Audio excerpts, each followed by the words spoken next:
Hello student, welcome to my channel Satyug maths. आज हम exercise 8.1 का क्वेश्चन नंबर 6 पढ़ेंगे।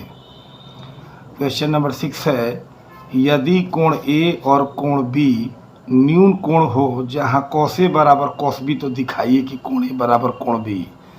देखिए बच्चों, इसे हम इतना आसानी से आप लोगों को सॉल्व करूंगा कि आप लोग को बेहतर समझ में आएगा। तो देखिए सॉल्व कर रहे हैं। मैं एक तो पहले समकोण त्रिभुज बना लेते हैं। समकोण त्रिभुज बना लिए और इसमें कह रहा है कि कोण ए और कोण बी न्यून कोण है, तो समकोण त्रिभुज में ही न दो न्यून कोण होंगे, इसलिए समकोण त्रिभुज बनाएंगे। तो यहाँ पर हमारा कोण ये जो है समकोण है, तो न्यून कोण आपका एक ये होगा और एक न्यून कोण आपका ये होगा। तो इसका नाम एक जगह ए रख दीजिए और ये आप यहाँ क्या रख दीजिए, बी रख दीजिए। और यहाँ आपको जो आपको देना है अक्षर दे सकते हैं, तो हमने यहाँ सी दे दिया। तो मान लीजिए समकोण त्रिभुज मेरा ए सी भी बन गया, जहाँ पर ये 90 है और ये दोनों न्यून कोण है। ठीक है, अब आपको दिया हुआ है कि चूँकि cos A बराबर cos B, तो हम लिखेंगे चूँकि cos A बराबर cos B, तो cos थीटा आपको बताया गया है कि आधार बटा कर्ण होता है। तो A है, तो A के सामने ये आपको लंब हो गया। ये बार बार मैं बता रहा हूँ कि जिस कोण को इंडिकेट करे उसके सामने वाली भुजा लंब। तो A के सामने लंब है और ये आपका आधार हो गया, और कर्ण तो अपने स्थान पर मौजूद है। तो cos A आधार बटा कर्ण, तो जब ये लंब है तो आधार आपका हो गया AC, अब बाटा में कर्ण हो गया आपका AB, अब cos B है और फिर यह कोण इंडिकेट B कर रहा है तो B के सामने आपका ये लंब और यह आपका आधार हो गया। तो BC आपका आधार बटा में कर्ण आपका क्या हो गया, AB। अब आपका AB कट गया, तो क्या बच गया, AC बराबर क्या हो गया, BC। तो AC और BC ये दोनों साइड बराबर आ गए। तो आप पढ़े होंगे कि किसी त्रिभुज के अगर दो साइड यानी अपोजिट साइड यानी सम्मुख भुजा बराबर होते हैं, तो उसके सम्मुख कोण भी क्या होते हैं, बराबर हो जाते हैं। तो AC के सामने वाला जो कोण है कोण B है, और BC के सामने वाला जो कोण है वो A है। तो हम कह सकते हैं कि AC के सामने का कोण B, तो कोण B हो गया। अब BC जो साइड इसके सामने वाला कोण A है, तो कोण A हो गया। तो लिख देंगे हम कि सम्मुख भुजा के सम्मुख कोण से, सम्मुख भुजा के सम्मुख कोण से, इसका मतलब कि किसी त्रिभुज की सम्मुख भुजा बराबर होती है तो उसके सम्मुख कोण बराबर होते हैं। तो देखिए कोण A बराबर कोण B आ गया, तो लिख देंगे इसलिए कोण A बराबर क्या चीज़, कोण B, और ये आपका हो गया प्रूव्ड। तो देखिए कितना आसानी से प्रूव्ड हो गया। ठीक है, तो देखिए बच्चों क्वेश्चन नंबर 7 है कि यदि cot थीटा बराबर 7/8, तो नंबर 1 पर कहता है कि 1 plus sine theta into 1 minus sine theta बटा में 1 plus cos theta into 1 minus cos theta, और दूसरा कहता है cot स्क्वायर थीटा का मान निकालें। ठीक है, तो कोई दिक्कत नहीं है, एकदम सिंपल है। cot थीटा बराबर 7/8, तो हम आपको बताए हैं कि त्रिकोणमितीय निष्पत्तियां निकालने के लिए तीनों साइड मालूम कर लीजिए। तो cot थीटा होता है आपका आधार बटा लंब, तो आधार हो गया B और लंब हो गया P। तो जब आधार और लंब मालूम है तो क्या नहीं मालूम है, तो कर्ण। तो H बराबर √P² प्लस B स्क्वायर यानी लंब स्क्वायर प्लस आधार स्क्वायर। P आपका है 8, तो क्या करेंगे 8 का स्क्वायर, B है 7 तो 7 का स्क्वायर। अब उसके बाद 8 का स्क्वायर करेंगे तो 8 × 8 64, प्लस 7 का स्क्वायर करेंगे तो 7 × 7 49, और इसको जोड़ देंगे तो 3 11 यानी 113 रूट में।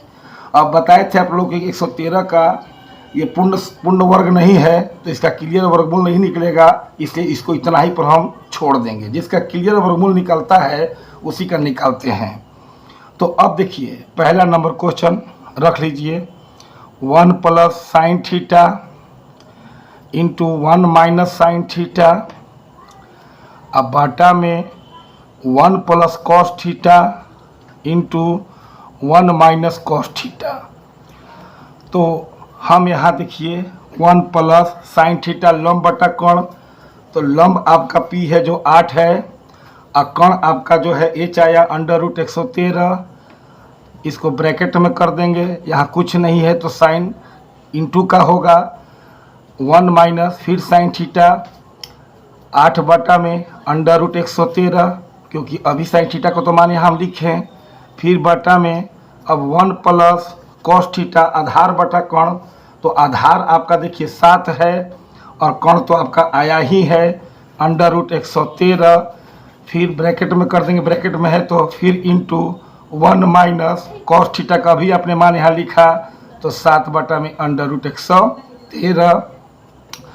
अब देखिए बच्चों a plus B into A minus B, यहाँ भी 1 है यहाँ भी 1 है तो a हो गया, यहाँ भी 8 बटा √113 है, यहाँ भी 8 बटा √113 है, तो जो चीज़ यहाँ है a के रूप में और b के रूप में यहाँ भी है, तो a plus B into A minus B, formula आप लोग पढ़े होंगे a square minus B square, तो a आपका 1 है और माइनस b आपका है 8 बटा में √113, इसका स्क्वायर कर देते हैं। अब बाटा में यहाँ भी देखिए वही बात है, a plus B into A minus B, A मिल रहा है यहाँ b भी मिल रहा है, तो यहाँ भी लगा देंगे a का स्क्वायर माइनस b का स्क्वायर यानी 7 बटा में √113 का स्क्वायर। अब देखिए बच्चों 1 का स्क्वायर मेरा 1 होगा, और देखिए ये स्क्वायर दोनों पर है, पूरा का होल स्क्वायर है तो ये दोनों पर है, तो 8 का स्क्वायर हो जाएगा मेरा 64।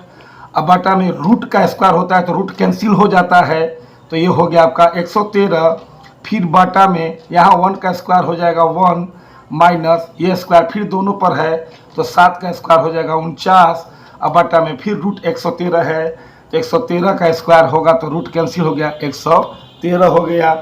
अब चलिए यहाँ पर देखिए ये भिन्न पर का घटाव है, यहाँ भी भिन्न पर का घटाव है, यानी इसके नीचे 1 छिपा है, इसके नीचे 1 छिपा है, तो हम इसका एलसीएम निकाल लेते हैं तो 113 ही होगा, और यहाँ किसी भी संख्या के नीचे 1 तो छिपा हुआ रहता है, तो नीचे वाला 1 से भाग देंगे, 113 बार में गया 113, एकम क्या हो गया 113, अब माइनस इससे भाग दे तो 1 बार में गया, और 64 से 1 में गुना करेंगे तो क्या हो जाएगा 64।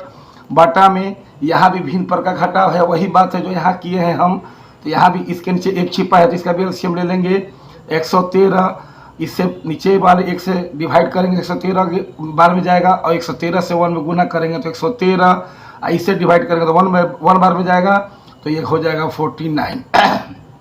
इसको माइनस कर देंगे तो देखिए 13 में से 4 घटा 9 हुआ, यहाँ बचा 10, 10 में से 6 हो गया क्या हो जाएगा, यहाँ बचा 10, 10 में से 6 हो गया 4, अब बटा में 113, यहाँ भी माइनस करेंगे, 13 में से 9 गया 4 और 10 में से 4 गया हो गया 6, अब बटा में 113। तो देखिए बच्चों कभी भी अगर 4 पार्ट में हो तो नियमतः आप 2 पार्ट को जस का तस लिख दीजिए, यानी इस 2 पार्ट को जस का तस लिख दीजिए, 49 बटा 113 जस का तस, यानी ये दोनों जस का तस लिख दिए, और गुना का चिन्ह देकर इस दोनों को पलट देंगे, कभी भी इन दोनों को क्या करेंगे पलट देंगे, 113 बटा में क्या हो जाएगा 64, देखिए इसको पलट दिए हैं हमने, 113 कट गया तो 49 बटा आपका क्या हो गया 64, और ये आपका हो गया आंसर। पार्ट 1 जो है ये नंबर 1 जो है आपका ख़त्म हो गया, नंबर 1 ये है, और नंबर 2 आपका ये है, नंबर 2 आपका है कॉट स्क्वायर थीटा, तो इसमें तो झंझट है ही नहीं, क्योंकि कॉट थीटा का तो ये मान दे ही रखा है 7 बटा 8, तो कॉट स्क्वायर थीटा है तो 7 बटा 8 का स्क्वायर कर दीजिए, तो 7 का स्क्वायर 49 और 8 का स्क्वायर 64, और ये आपका हो गया आंसर। ठीक है।